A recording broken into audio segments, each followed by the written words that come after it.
How to build a curved pergola in your backyard that your family will love. We're in the process of building our very own home on our very own land, and my imagination is running rampant with all the things I've wanted to do to our rentals. I have two small children, and it's my dream that I can allow my children to have free access to our back door so they can play in a beautifully manicured green lawn as often as they'd like. I want a privacy fence, an outdoor kitchen, hammocks for relaxing, a vegetable garden, and the list goes on and on and on. Now, I realize it'll take some time to create the art of my dreams. However, I can now consider my ideas as plans instead of dreams.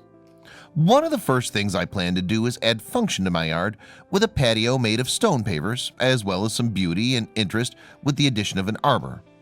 You can do this to your own yard with these instructions. Step 1.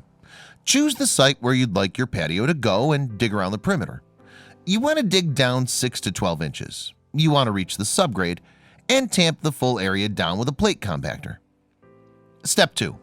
Cover the subgrade with 3 inches of 5/8 inch minus gravel, or you can use 3/4 inch crushed stone and stone dust. Step 3. Tamp it down with the plate compactor and repeat.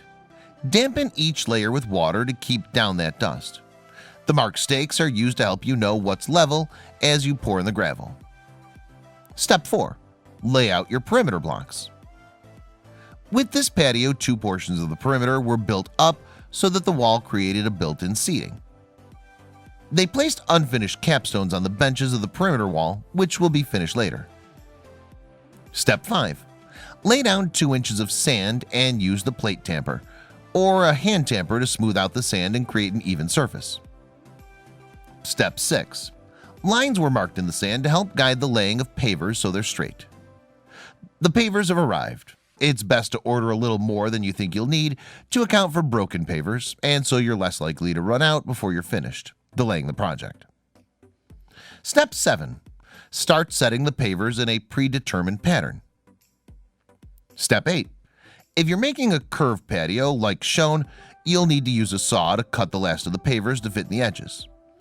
Measure each paver, then place it where you want it to go before measuring the next paver that needs cut. You can use a power saw to cut the pavers or a wet saw, which will help reduce the amount of dust that's put in the air. Step 9. After all the pavers are set, sweep sand into all the cracks and crevices. This prevents weeds from growing up between the cracks, but its application is a little more intricate. Make sure to follow all instructions if you go with the polymeric sand. Step 10. Using a wet saw, cut the edges of the capstones on the benches for a cleaner look. Step 11. When finished, make sure you follow directions if using polymetric sand. Spray off your patio, allow to dry completely, and then you can put on a sealant if you like the wet look. Now it's time to start on the arbor. Step 1. Place your vertical posts. Step 2. Plane and resaw your wood. Step 3. They use the vertical beams as their forms to curve the planed and resawed wood. Step 4. The wood is thin and pliable, and they use clamps to form it to the vertical posts. Here is a picture of the backside of the pergola/arbor. Step 5. Form the backside of the beam. You can also use a form on the ground to curve the wood, for both the front and back if you don't want to use the vertical posts. Step 6.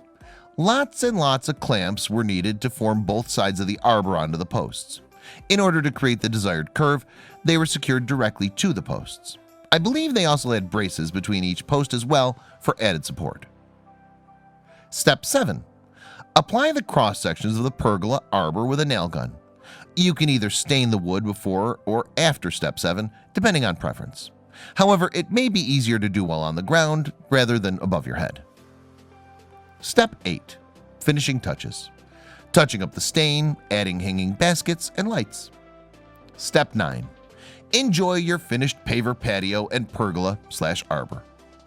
The instructions on the original post were almost non-existent, so I tried to do some research along the way to make it more of a helpful DIY project.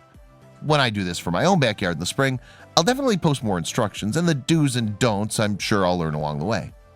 I can't wait to have my own backyard with a beautiful gathering place, and I'm willing to get my hands dirty and use trial and error to get it.